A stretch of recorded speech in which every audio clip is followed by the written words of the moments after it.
I apologize in advance for the dark lighting. So to sort of wrap up all my thoughts for like the final video essay for the land ethic assignment, I decided to get everything into one sort of video podcast style deal. Just because I tend to ramble a little bit, and I thought that this might be an easier way for me to organize my thoughts without seeming like I don't know what I'm talking about in an essay.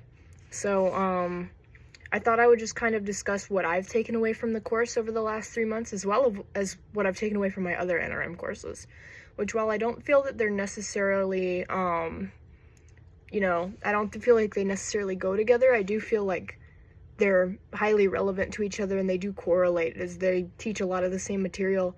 And both professors were at all of the labs for the respective courses. So over the last semester, the 2 natural resources management courses I have taken have taught me a lot more about the natural world than I thought I knew. And while I feel I already had a very solid grasp on the natural world and those who inhabit it, my NRM courses have taught me to better appreciate as well as understand what goes into the field of natural resources management, and just more on what goes into protecting and conserving our natural resources. So I've also gained a much better understanding of why being in a social course is so important for this field, because taking away from how people value natural resources and value the natural world plays a huge role in how things are managed. Because what the social course taught me is that really not everybody appreciates and views the natural world the same way that I do, which was disappointing, of course, as somebody that's a huge nut about wildlife and outdoors. It was disappointing that a lot of like-minded people were sort of difficult to find. You had to sort of pick through the crowd. But I realized that, with 7 billion people on the planet and with the planet already kind of dying, you're bound to be disappointed by the sort of lack of enthusiasm. And originally, I feel it's important to specify that ecology wasn't originally something I was interested in getting into, because I knew if I wanted to get a more hands-on experience with living animals, I would need to go into a vet course. But I'm really, really glad I didn't do that, because after becoming sort of absorbed into the world of natural resources management, I can definitely say with confidence that I've been bit by the NRM bug, so to speak. I've definitely gained a better understanding of how management of the entirety of the natural world, not just wildlife, contributes to everything that inhabits our planet. If you, for example, with the trophic cascade theory, if you remove a top predator, everything below suffers, just as if you remove a resource for some prey animal, all the predators above will suffer, and vice versa. So natural resources definitely play a huge role in how those wild animals interact with each other, as well as how we as humans interact with our environment.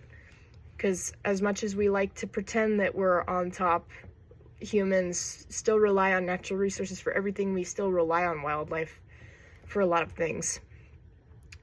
And not enough people realize that our impact on the natural world is bound to impact everything that we as consumers need to use. While I understand that NRM 1400 is an entirely different course from NRM 1300, or I believe it's actually 1401, not 1400, but it's intro to natural resources management. I feel that my experiences in 1401 definitely played a really vital role in what eventually led me to switch my major from an ag major to an NRM-based major. I feel like the topics discussed in the natural resources management as a social pursuit course definitely helped me to understand sort of the struggles of the field more than 1401 did. 1401 definitely talked a little bit more about the more scientific aspects of the field, while 1300 definitely talked about the social issues that the field comes with, and a lot of the issues you're going to run into when you're interacting with some of these situations. A lot of the lecture material was the same, so I went into the junction labs with knowledge and opinions from both courses. I just remember being really disappointed by the lack of enthusiasm displayed at the lab stations and in class, to be honest. I understand a lot of people are taking NRM courses because they're required to for their major, or because they need the lab credits. So I definitely do understand why there are so many people that aren't super into NRM taking the courses, but because I'm somebody that's super, super passionate about wildlife, it was hard for me not to become sort of frustrated and spiteful towards those who just didn't really seem to share the same passion that I do. Because a lot of it was just pure ignorance and just a pure lack of appreciation for the natural world. And it was something that really did get under my skin while I was at the Junction Labs, because I thought just a lot of people seemed uninterested in it and didn't really seem like they wanted to be there. And so it was almost hard for me to get enthusiastic at first. But it wasn't until I really got to discuss some of the issues with the fantastic lab coordinators that we had out there that I was able to kind of realize that it is us as individuals who are passionate about it that are responsible for helping those who might not be passionate about it at all or interested in it at all to understand why it's important. They helped me realize that it's the individuals who possess a true sense of value for the wild that make all the difference in the world. A single person's passion can sometimes be enough to warp the worldview of others, and this can definitely be seen in some of our more iconic naturalists and ecologists like David Attenborough, Steve Irwin, and Darwin, of course. It's naturalists like that that can influence such a big audience. Because, I mean, if we think about it, all three of those people are national treasures and even global treasures, I would go as to say. And I would say probably 9 out of 10 people know who David Attenborough is. So it really goes to show that a single person's passion can impact how the whole world views something. So it really taught me to understand that not everybody in the field needs to be super over-the-top passionate about the subject. It simply takes 1 or 2 especially dedicated people to the field to teach the masses, so to speak, about why it's so important.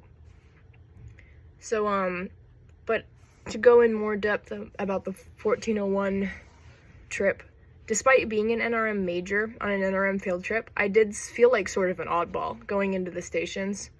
I felt that I was more enthusiastic than a majority of the participants, which wasn't a great feeling at first, but when I finally started talking to some of the coordinators more one-on-one, especially with Dr. Gibson, I was made to feel like my passion for the field was truly appreciated and truly something that was unique. It was after that point that I realized that part of being a naturalist is doing what you can to educate those around you on some of the mysteries found in nature. And I was able to learn from interacting with my peers that, like I said, not everyone's going to share the same passion for and understanding for the natural world, and that it's just something I'll have to cope with going forward. It's unfortunate, but not everybody wants to learn, and I just have to hope that, you know, as an individual, I'm able to educate those around me by sharing my passion for the natural world and running my mouth about it in all of these other different situations. I remember even in class, I was definitely made to feel like the knowledge I possess for some of these more niche groups of wildlife definitely got people's attention a little bit. And while I don't like being the center of attention, it did make me feel good knowing that there are some people out there that are genuinely interested in learning about some of these creatures. So being able to, you know, have an audience listen to me explain my feelings on these tarantulas or lizards or snakes or whatever definitely made me feel like, you know, despite the majority being sort of uninterested and, well, disinterested in understanding any of this stuff, it did make me have sort of a little bit of hope going into it that, you know, maybe, just maybe, there will be enough people like me to sort of spread that love and spread that passion for these creatures. So in conclusion, I did really, really enjoy the course. Not only the 1300 course, but I also really took a lot away from Junction. And while I acknowledge that they're two different courses completely, a lot of it was overlapping, and even the professors from both courses were present at Junction, so I feel like it's relevant. But I really enjoyed the course. I think it definitely helped to sort of guide me in the right direction as far as knowing what I want my major to be in that. So it was it was a lot, but I think it definitely helped me to understand what I'm getting into as far as protecting the natural world goes. So I'm hoping that in the future more people take the course and more people are able to take away sort of why we have the problems we do from all of these natural resources management situations and fields. But yeah, I truly enjoyed this course. It was one of my favorites.